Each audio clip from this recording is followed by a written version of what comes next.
Today, I want you to look at children who become suicide bombers through a completely different lens. In 2009, there were 500 bomb blasts across Pakistan. I spent the year working with children who were training to become suicide bombers and with Taliban recruiters, trying to understand how the Taliban were converting these children into live ammunition and why these children were actively signing up to their cause. I want you to watch a short video from my latest documentary film, Children of the Taliban.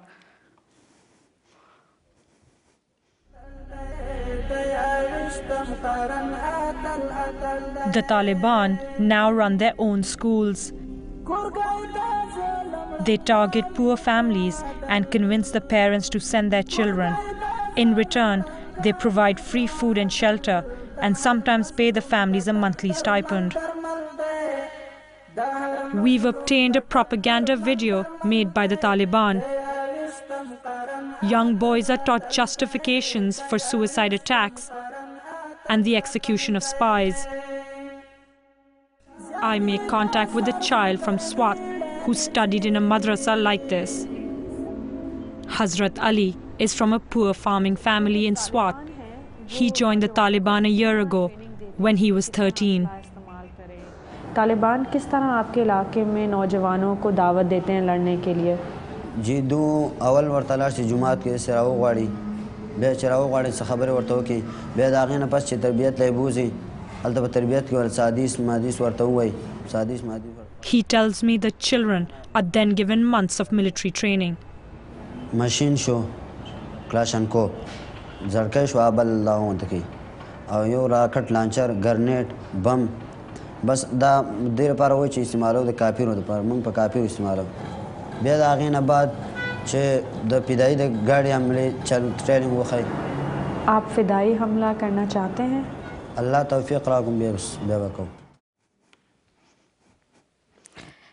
I, in my research, have seen that the Taliban have perfected the way in which they recruit and train children. And I think it's a 5-step process. Step 1 is that the Taliban prey on families that are large, that are poor, that live in rural areas. They separate the parents from the children by promising to provide food, clothing, shelter to these children. Then they ship them off hundreds of miles away to hardline schools that run along the Taliban agenda. Step 2, they teach the children the Quran, which is Islam's holiest book, in Arabic, a language these children do not understand and cannot speak. They rely very heavily on teachers who I have personally seen distort the message to these children as and when it suits their purpose too. These children are explicitly forbidden from reading newspapers, listening to radio, reading any books that the teachers do not prescribe them. If any child is found violating these rules, he is severely reprimanded. Effectively, the Taliban create a complete blackout of any other source of information for these children. Step 3, the Taliban want these children to hate the world that they currently live in. So they beat these children. I have seen it. They feed them twice a day dry bread and water. They rarely allow them to play games. They tell them that for 8 hours at a time, all they have to do is read the Quran. The children are virtual prisoners. They cannot leave. They cannot go home. Their parents are so poor, they have no resources to get them back. Step 4, the older members of the Taliban, the fighters, start talking to the younger boys about the glories of martyrdom.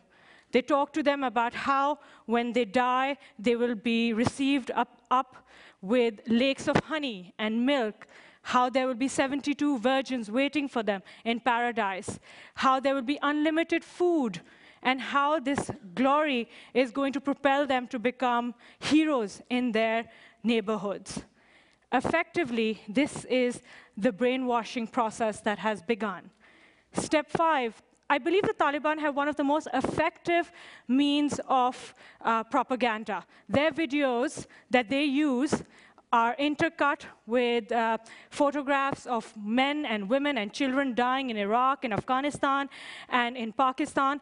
And the basic message is that the Western powers do not care about civilian deaths. So those people who live in areas and support governments that work with Western powers are fair game. That's why Pakistani civilians, over 6,000 of whom have been killed in the last 2 years alone, are fair game. Now these children are primed to become suicide bombers. They're ready to go out and fight because they've been told that this is effectively their only way to glorify Islam.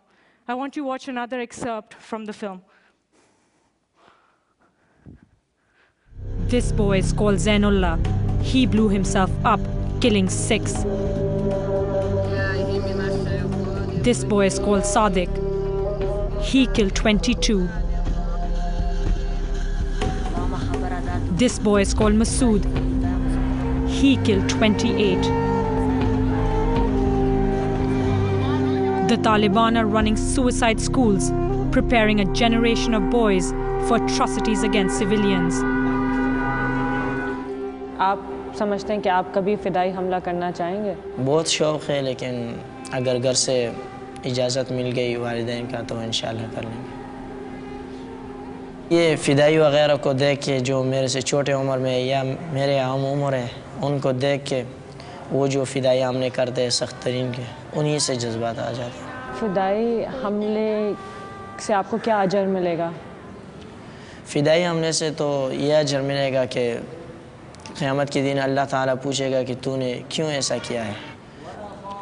खून वग़ैरह नज़र आता होगा या आग वग़ैरह नज़र आता होगा, तो मैं वहाँ यही जवाब दूंगा कि ए अल्लाह तेरी रज़ा के लिए यही जान दी है और कुफ़ार मुशरिकीन से लड़े यही जान दिए। तो वहाँ पर फिर मेरे इरादे को देखा जाएगा। अगर मेरा इरादा यही हो कि मैं इन बेगैरत ज़लीलों को ख़त्म करने के लिए या इस्लाम की नाम बुलंद करने के लिए क्या हो, तो फिर अल्लाह ताला मुझे जन्नत ही में जगह दे देगा।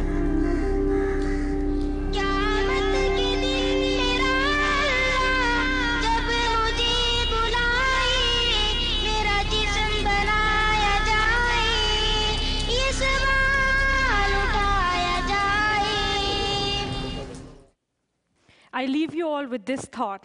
If you grew up in these circumstances, faced with these choices, would you choose to live in this world or in the glorious afterlife?